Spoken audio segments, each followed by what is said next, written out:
Hello everyone, and today's video is also quite different. I have 3 questions from AMC 2011 to explain to you. And let's look at the first one.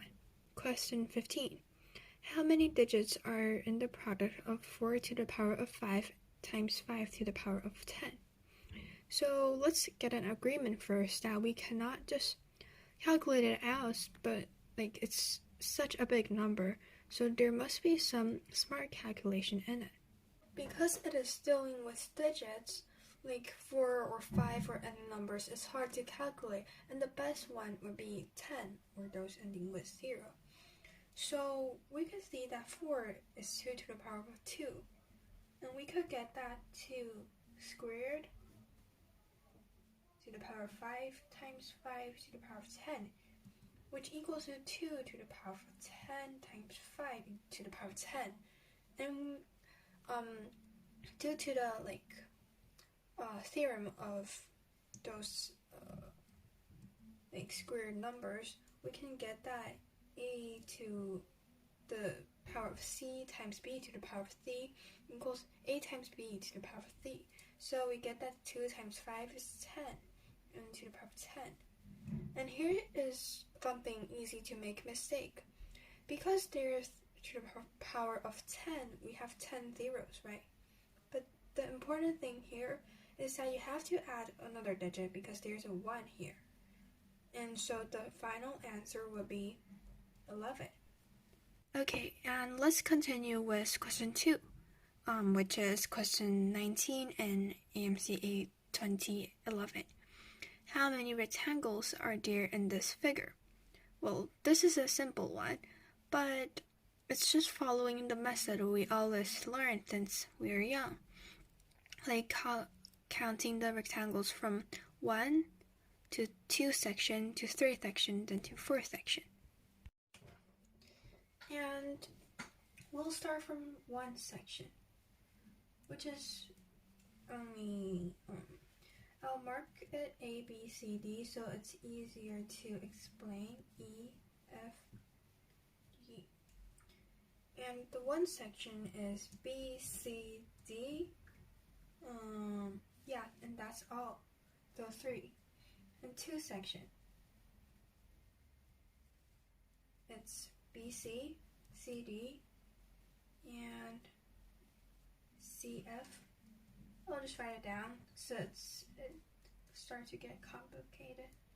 And DG and AB. This is the most complicated one.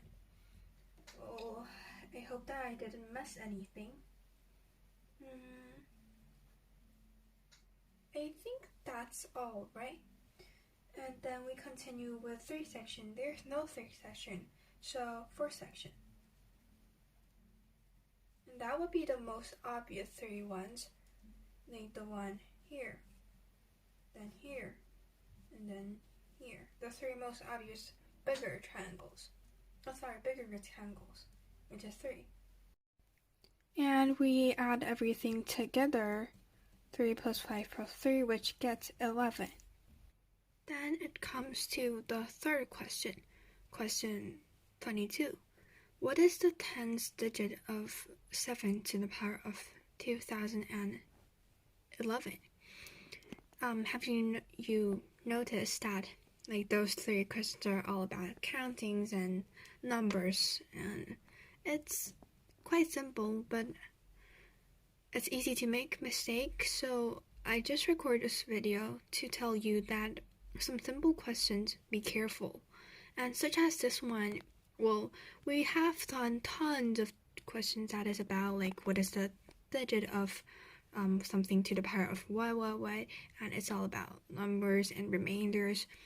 And just be noticed here that it is 10th digit, so please be careful.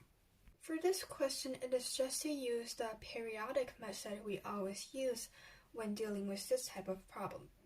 So 7 to, always remember that it's 10th digit, okay? To the power of 1 equals, 0, 7, and 2 equals 49, 3 equals, we'll just times 7, 3, 6, 28, 6, 6, and 4 is 4. We don't need to write any hundreds or 7-digit because it's only make it complicated. Then 7 to the power 4. Don't notice here. It's just a marking. 1, 0. And 7 to the power 5. You could list like several, and for AMC 8, you need to list about like at most 7 or 8. I'm not sure. 0, 7, and you seem to like repeat now, and we time another 7, we get 49. So we know that the period is 4, and we divide by 4, which gets 502. Yeah, and it remained 3. The remainder is important, right? So we look at 3, 1, 2, 3, and it's 4. So the answer would be 4.